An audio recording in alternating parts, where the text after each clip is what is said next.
दोस्तों ये तो हम सभी जानते हैं कि आज के समय में एक डॉलर लगभग 83 भारतीय रुपयों के बराबर होता है। लेकिन क्या होगा जब ये एक भारतीय रुपया भी डॉलर के बराबर में पहुंच जाएगा? यानी अगर भारतीय एक रुपया एक डॉलर के बराबर हो जाए तो क्या होगा? अगर आप भी इस सवाल का जवाब जानना चाहते हैं तो फिर वीडियो में आखिर तक बने रहिए, और अगर चैनल पर नए हैं तो चैनल को फटाफट से सब्सक्राइब भी कर लीजिए। अब भाई ये तो हम सभी जानते हैं कि अमेरिकी डॉलर के मुकाबले अपना भारतीय रुपया आए दिन नया न्यूनतम स्तर छू रहा है, मतलब इसका लेवल गिरता जा रहा है। लेकिन यहाँ सबसे पहला और सबसे बड़ा सवाल ये उठता है कि हमें कैसे पता चलेगा कि कौन सी करेंसी आगे है और कौन सी पीछे? कुल मिलाकर हमें कैसे पता चलता है कि हमारी इंडियन करेंसी कमजोर है और डॉलर मजबूत? तो दोस्तों ये पता चलता है एक्सचेंज रेट से। भारतीय रुपए और डॉलर का कंपैरिजन करें तो अगर आप 83 रुपए लेकर डॉलर में कन्वर्ट करने जाते हैं तो आपको केवल $1 मिलेगा, और यही एक्सचेंज रेट है। अब आपके दिमाग में सवाल उठ रहा होगा कि ये एक्सचेंज रेट्स आखिर तय कौन करता है? इस सवाल पर मेरे हिसाब से आप सभी के दिमाग में सबसे पहला ख्याल भारतीय रिजर्व बैंक का ही आएगा, लेकिन ऐसा नहीं है। दरअसल भारतीय रुपए का एक्सचेंज रेट कोई एक संस्थान या संगठन तय नहीं करता है।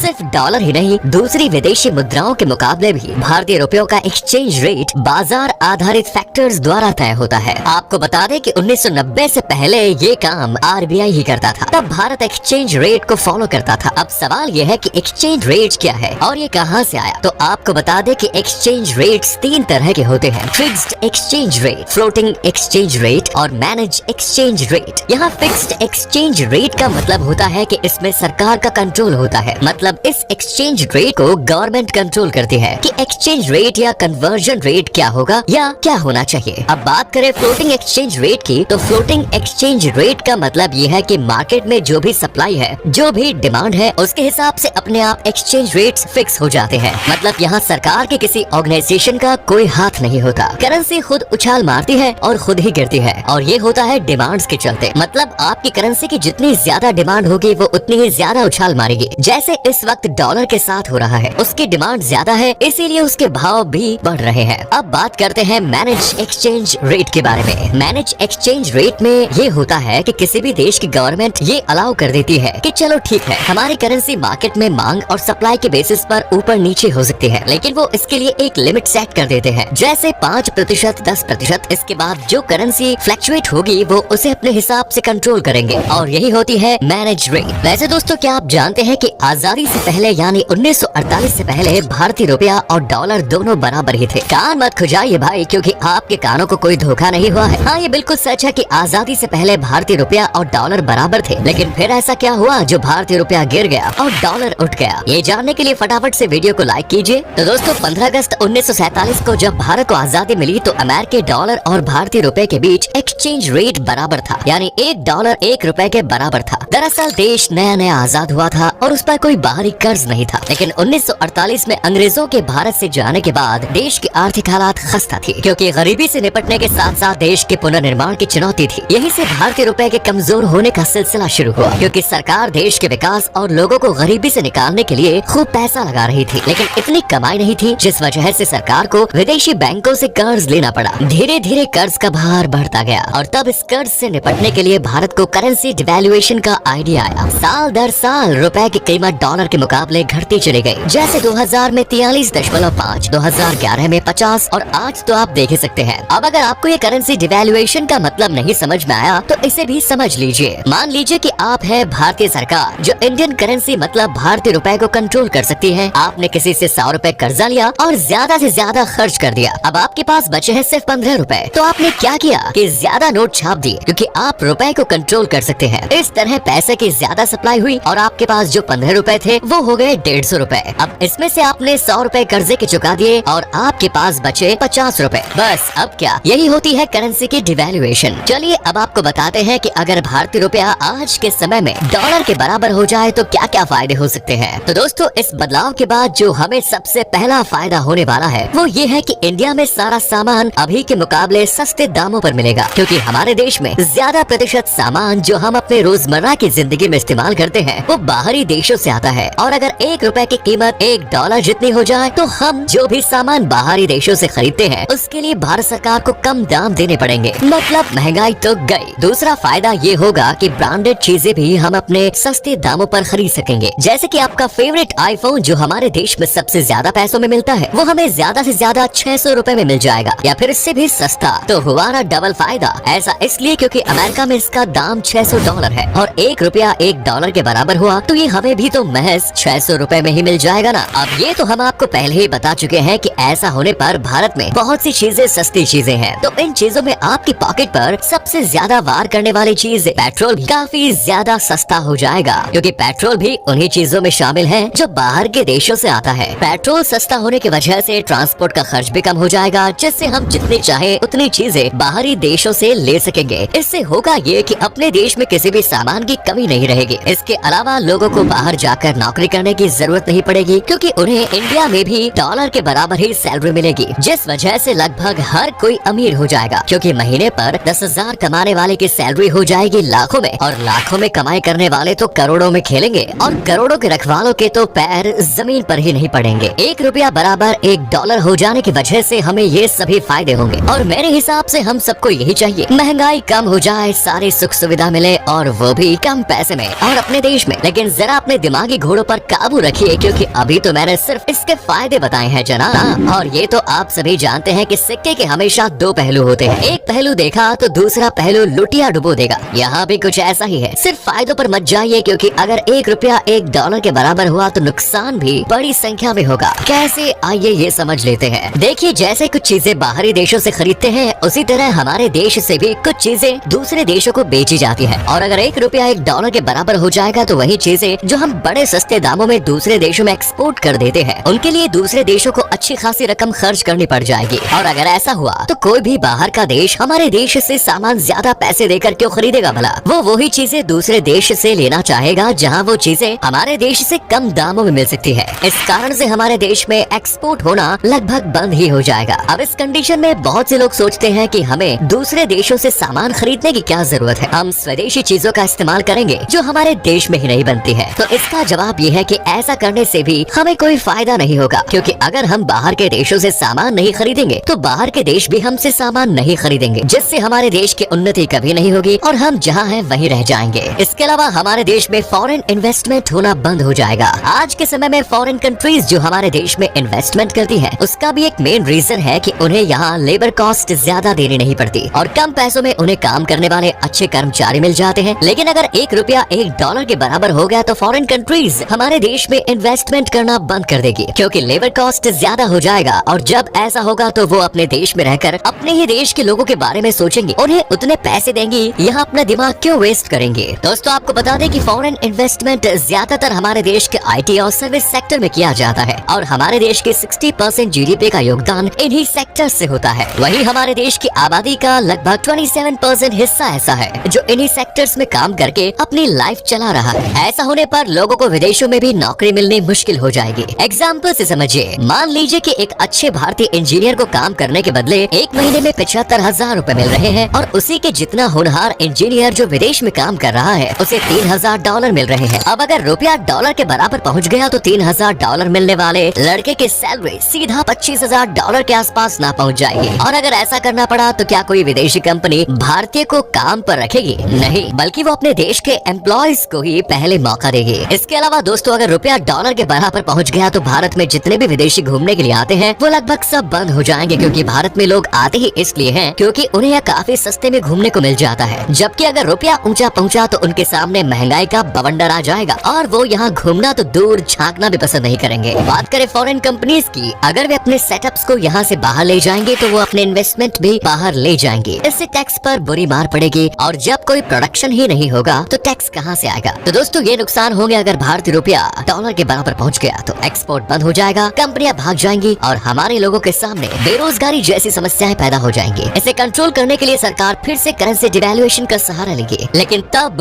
वो इस डिवैल्यूएशन के चक्रव्यूह में ऐसी फंसेगी कि बाहर निकलना बहुत मुश्किल या नामुमकिन ही हो जाएगा। इसीलिए सरकार और एक्सपर्ट्स कहते हैं कि भारत की करेंसी फिलहाल कमजोर रहे, उसी में हमारी भलाई है। लेकिन अगर आप फिर भी अपनी करेंसी को मजबूत करना चाहते हैं तो कुछ एक्सपर्ट्स की राय आपको बताता हूँ। एक्सपर्ट्स कहते हैं कि ये सही है कि डॉलर के मुकाबले रुपए की स्थिति लगातार खराब हो रही है, लेकिन अच्छी बात यह है कि दूसरे देशों के मुद्रा के मुकाबले इसमें काफी सुधार हुआ है। पाउंड, यूरो और अन्य मजबूत देशों के करेंसी के आगे भारतीय रुपए की स्थिति ठीक हुई है। अगर इंडियन करेंसी को मजबूत बनाना है तो लोगों को स्वरोजगार पर ध्यान देना चाहिए। सरकार को छोटे छोटे उद्योगों को बढ़ावा देना चाहिए और एक्सपोर्ट को अगर बढ़ा सके तो यहाँ हाथ पैर जरूर मार ले। तो दोस्तों अब आपको समझ में आ गया होगा कि अगर भारतीय रुपया डॉलर के बराबर हुआ तो क्या